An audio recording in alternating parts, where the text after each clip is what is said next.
our brain has evolved to discard information that it thinks has no relevance. You know, if you think of like what is education, like you're basically downloading data and algorithms into your brain, and it's actually amazingly bad in conventional education because like it shouldn't be like this huge chore. So I think colleges are basically for fun and to prove you can do your chores, but they're not for learning. You're self-taught? Yeah. Well, self-taught, yes, meaning I don't have an aerospace degree. So how did you go about acquiring the knowledge? Well, like I said, I read a lot of books, talked to a lot of people, and have a great team. It's important to teach problem solving, or teach to the problem, not to the tools.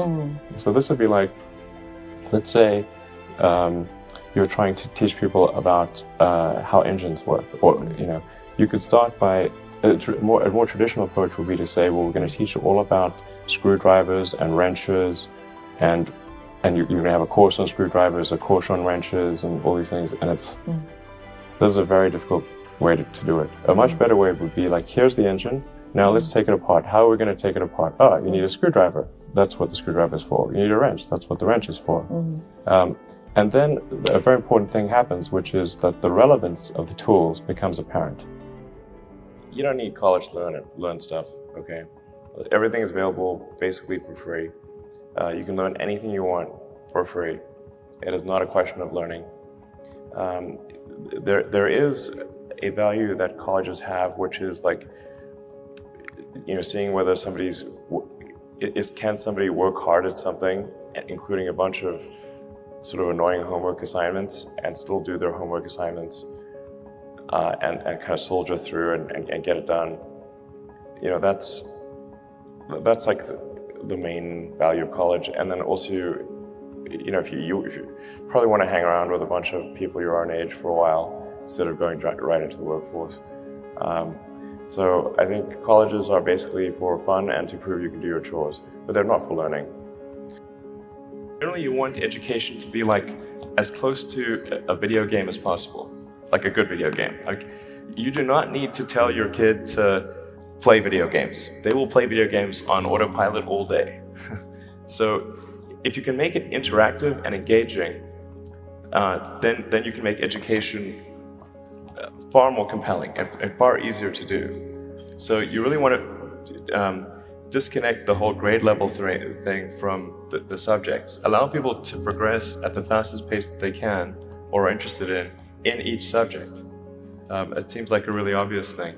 I think like most teaching today is a lot like vaudeville, where and as a result, it's just not that compelling. It's like somebody standing up there and lecturing to you, and they've done the same lecture several years in a row. They're not necessarily all that engaged or in doing it. If you think of like what is education, like you're basically downloading data and algorithms into your brain, and it's actually amazingly bad in conventional education because like it shouldn't be like this huge chore. Like the more you can gamify the process of learning, the better. Like for my kids, I do not have to encourage them to play video games. Okay, I have to like pry them from their hands, like crack. Yes. It's like drop that crack needle. In fact, I think a lot of things people learn probably there's no point in learning them because they never use them in the future. Well, you have to say like people I think don't stand back and say, well, why are we teaching people these things? And we should tell them probably why we're teaching these things. Because a lot of kids are just in school kind of puzzled as to why they're there. And I think if you can explain the why of things, then that makes a huge difference to people's motivation. Then they understand purpose. So I think that's pretty important. And just make it entertaining.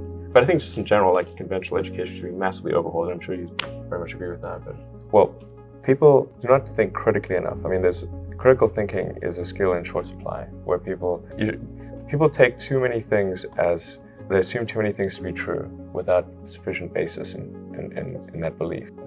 So it's very important that people closely analyze what is supposed to be true and try to build up. Try to say let's analyze things from first principles, not by analogy or not by convention. If you assume things are true by convention, which is actually what most people do, then it's difficult to gain insight into how things can be bettered. So, in any argument or any sort of train of thinking, You want to make sure that the underlying premises are valid and applicable, and then in reaching a conclusion, that the conclusion you're reaching is necessarily driven by the underlying premises and the interconnection between those premises. That may seem like a really simple thing to say, but most people don't do that. So it's really the foundation of rational thought. I think there's maybe there are definitely some good schools out there, but I think some of the mistakes, at least in my opinion, that I see being made in education is that the teachers do not explain why kids are being taught a subject. Just sort of get dumped into math and like, well, why are you learning math? What's the point of this? It seems like for some people, like maybe it's I don't know why I'm being asked to do these strange problems. But the why of things is extremely important, because our brain has evolved to discard information that it thinks has no relevance. So then, if on the one hand you're being asked to memorize or learn, say, formulas, but you do not know why this is the case, then you have this cognitive dissonance of, it seems irrelevant, but I'm being told to remember it, so I'll be punished.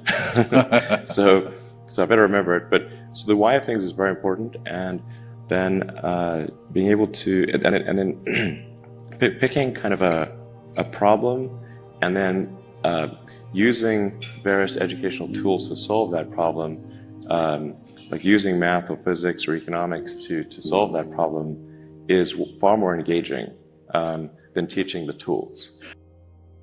A university education is often unnecessary.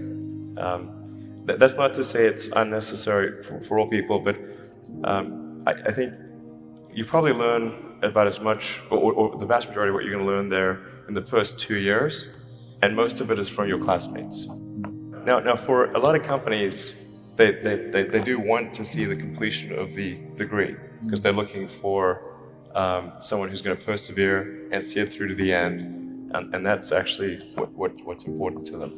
So it really depends on what somebody's goal is. If the goal is to start a company, I would say no point in finishing college. So I think that's how it should be. And it shouldn't be that you've got like these grades where people move in lockstep. And so everyone goes through, goes like normally, we'll go through English, math, science and so forth from like 5th grade to 6th grade to 7th grade, like it's an assembly line. But people are not objects on an assembly line. That's a ridiculous notion.